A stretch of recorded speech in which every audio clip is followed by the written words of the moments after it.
It is possible to prophesy with that discerning. You can see, yet unable to discern. The gift will be there, but unable to discern. It is impossible to discern in the midst of sin. A sinful prophet is undiscerning prophet. A sinful pastor is undiscerning pastor. You can preach well, but you can't discern. That is why discernment is not for everybody. Among the revelational gifts, discernment is one of the most sacred gifts, because what require you to discern is righteousness, holiness. It is impossible to discern in the midst of what? Impurities and holiness. It will affect your discerning eye. It will affect the discerning eye. That is why it's not all prophets that can discern. A prophet can finish prophesying and come, and there's a CCTV camera here. He will not see. They are setting him up and he don't know. There are things we can't say, because when we say, they can't go to the public domain, because it will be like we are attacking some people. But sir, there is a level you will get to, you now understand. There are teachings I'll finish teaching that most of you will lose your appetite for following prophets. Look, a prophet can finish prophesying, mentioning ID card, mentioning everything, mentioning bank numbers, mentioning everything, and yet a lady has been sent to bring that prophet down. That lady will come and sit in front of him. But because that prophet's sin is last, he can't discern that lady. It will take another prophet to discern who the lady is and the mission of the lady. Why? Because it's impossible to discern where your weakness is. A dog can discern all dangers, but when you put poison in raw meat, 99% of dogs will not be able to discern that there is poison inside. But a dog can...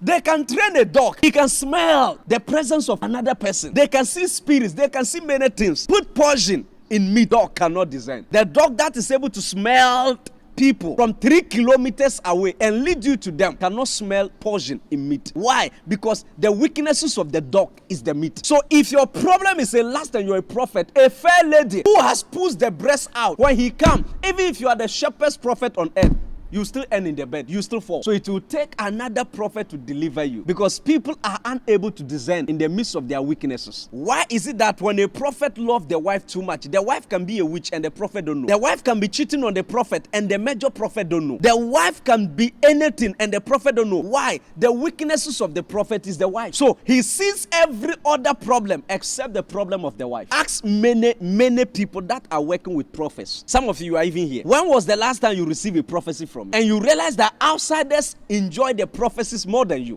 Have you ever asked yourself why? That is why every prophet needs a personal retreat, and every prophet must learn to pray alone. Not because he don't want you to have the encounters he's having, but the prophet who pray every day with the disciple, eat with them, walk with them, do everything with them, with that drawing himself from them and praying alone, will never, even if death is coming to pick them, before he realizes death has taken them, he will not see. So there are many people working with major prophets, and yet they don't receive revelations from their fathers, because you are too attached to your father, or your father is too attached to you. The Bible says, and Jesus withdrew himself and prayed. So there were seasons he prayed with them. There were seasons he prayed alone. Why? Because he knew that if he's with them, he can't save Peter. Peter, the devil has purpose to take you, but I have prayed for you. When you are strengthened, remember your what? Your brethren. He saw that in prayer alone, because the way Peter was, if you are Jesus, you will not think that the devil will be interested in Peter, because among the disciples, he was the one who loved Jesus the most. He was the one who defended Jesus the most. When they came to arrest Jesus, who was the first person to remove the sword? When they stopped Jesus from accessing Bethlehem, who told him that they should call down fire? So it's like Peter was always in the front. As a matter of fact, he was the chief apostle, making sure things are fine with Jesus. When Jesus said he was going to die, he rebuked him. He said, don't say that. You are not going nowhere. We love you. Jesus said, Peter, do you love me? He said,